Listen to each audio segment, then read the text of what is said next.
ମୁଁ ଲକ୍ଷ୍ମୀପ୍ରିୟା ଦାସ। ମୁଁ ପ୍ରଥମ ଥର ୟୁଟ୍ୟୁବ୍ ଚ୍ୟାନେଲ୍ ଖୋଲିଛି। ଆପଣମାନଙ୍କ ଭଲ ପାଇବା ଦେଲେ ମୁଁ ବହୁତ ଆଗକୁ ଯାଇପାରିବି। ମୁଁ ଆଶା କରୁଛି ଆପଣମାନେ ସପୋର୍ଟ କରିବେ ମୋତେ। ମୁଁ ଆପଣମାନଙ୍କ ଭଲ ପାଇବା ଯୋଗୁଁ ମୁଁ ବହୁତ ସାରା ଭିଡ଼ିଓ ଆପଣମାନଙ୍କ ପାଖରେ ପହଞ୍ଚାଇ ପାରିବି। ନମସ୍କାର। काली डायन। ये कहानी एक डायन की है। काली डायन इस कहानी का नाम है। दोस्तों, मैंने ये कहानी बनाकर नहीं लिखी। यह कहानी एक सचमुच की घटना है जो कि मैंने अपनी दादी सुनी है और बहुत पुरानी है। कुछ लोगों का मानना है कि भूतों का कोई अस्तित्व नहीं होता है। आप लोग जानते हैं भगवान का अस्तित्व होता है। तो भूतों का क्यों नहीं? सभी ने रामायण और महाभारत जैसे ग्रंथों में पढ़ा या किसी से सुना होगा कि भगवान जब इस धरती पर थे तब भी भूत पिशाच हुआ करते थे। भगवान निराकार है। निराकार का अर्थ होता है जिसका कोई आकार नहीं होता। जो लोग जिस रूप में भगवान को पूजते हैं, भगवान उसी रूप में उसे दिखाई देते हैं। तो प्रेम से बोलिए भक्त और भगवान की जय। और समय व्यर्थ न करते हुए मैं आपको अपनी कहानी की ओर ले चलता हूँ। बहुत पुरानी बात है। तब पानी के ज्यादा साधन नहीं हुआ करते। लोग कुएं, बावड़ी, तालाब आदि से पानी पिया करते थे। तो ये कहानी भी एक तालाब की है जो कि उस काली डायन के जादू से अमृत से जहर बन गया था। ये डायन कैसे बनी, कैसे इस तालाब का पानी विष बन गया, मैं ये कहानी आपको बताता हूँ। एक गांव में एक औरत के कोई बच्चा नहीं था। वो औरत गांव के मुखिया की पत्नी थी। उसके शादी को काफी समय हो गया था। सब लोग उसे बांझ कहा करते थे। सारे गांव वाले उसका मुंह भी नहीं देखना कहते थे कि इसका मुंह देख लिया तो पूरा दिन बेकार चला जाएगा। पर मुखिया की पत्नी थी इसलिए लोग थोड़ी बहुत बातचीत कर लिया करते थे। एक दिन गांव में एक फकीरा बाबा भिक्षा मांगते हुए आ पहुंचता है तो वह बातों ही बातों में उसका हाथ देखने लग जाता है और कहता है, आपको बच्चा नहीं है ना? वह बोली, आपको कैसे पता चला? वह बोला, हम हस्तरेखा में निपुण हैं और हाथ देखकर यह बता सकते हैं कि क्या होने वाला है, क्या होगा। वह बोली, अच्छा तो ये बताओ कि मेरे बच्चा कब होगा? तो उसने कहा, आपको भगवान ने बच्चा तो नहीं दिया पर मैं एक रास्ता बताता हूँ।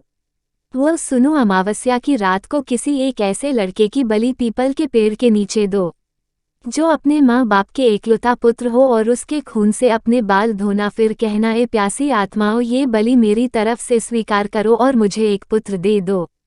एक लोटे में उस कुएं का पानी भरकर उसमें उसके शरीर की दोना मिलाकर खुद पी लेना और उस लड़के के सिर के बाल अपनी साड़ी की गांठ में बंधे रखना तो तुम्हें अवश्य एक पुत्र पैदा होगा। इतना कहकर वह वहां से भिक्षा लेकर चला गया।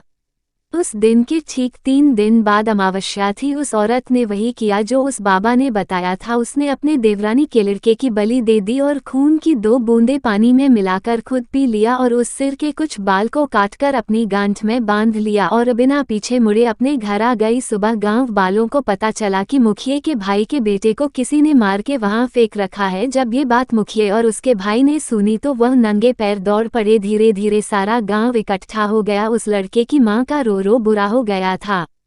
तब किसी व्यक्ति ने हिम्मत जुटाकर उस सिर को धड़ से जोड़ा और उसे नदी में बहाने की सलाह दी। वैसा ही किया। लोगों ने उस लाश को पानी में बहा दिया।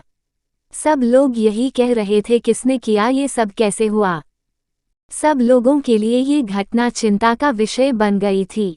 जब मुखिया घर पहुंचा तो क्या देखता है कि उसकी पत्नी तो पकवान बना रही थी। वो बड़ी खुश नजर आ रही थी। मुखिया ने क्रोध में कहा, क्या तुम्हें इस बात का बिल्कुल भी डर नहीं है कि हमारे भाई का बेटा मर गया है? वह पहले ऐसी नजरों से देखी जैसे कि उसे मार ही डालेगी। फिर कहने लगी, लड़का उसका मरा है, मेरा नहीं, मैं क्यों शोक मनाऊं? और हंसने लगी और कहने लगी, तुम पागल हो, तुम्हें तो खुश होना चाहिए कि अब तुम्हारे भी एक पुत्र आने वाला है और यह जानकर और खुशी होगी कि वह इस जायदाद का अकेला वारिस होगा। हाँ हाँ हाँ। वह फिर ऐसे हंसी। ये देखकर मुखिया से रहा नहीं गया और उसे जान से मारने के लिए तलवार उठाने चला गया। वह अंदर तलवार ढूंढ रहा था पर तलवार नहीं मिली।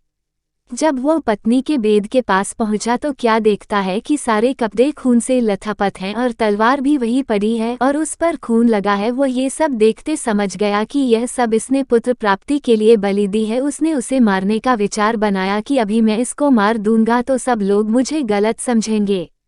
और वह वहां से चला गया। उस दिन से गांव में ऐसी ऐसी घटना होने लगी। किसी की भैंस मर गई, किसी ने उसे मार डाला और उसके शरीर के अंग इधर उधर फैले पड़े, जैसे कि किसी ने उसे नोच नोच कर खाया हो। तो किसी दिन किसी का कुत्ता, किसी का बच्चा, तो किसी की बकरी मर गई और उसी तरीके से वह मर रही थी जिस तरीके भैंस को किसी ने मारा था। ऐसी घटना से सारा गाँव परेशान था। किसी को ये समझ नहीं आ रहा था कि आखिर हो क्या रहा है।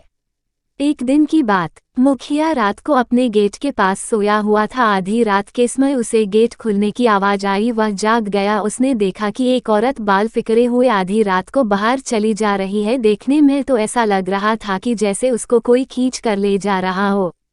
भादों अगस्त की काली रात थी। चारों तरफ से आवाजें आ रही थी, कहीं शेर तो कहीं कुत्ते भौंकते। ऐसा लग रहा था उसे कि जैसे ये रात जाने क्या कयामत ढाएगी।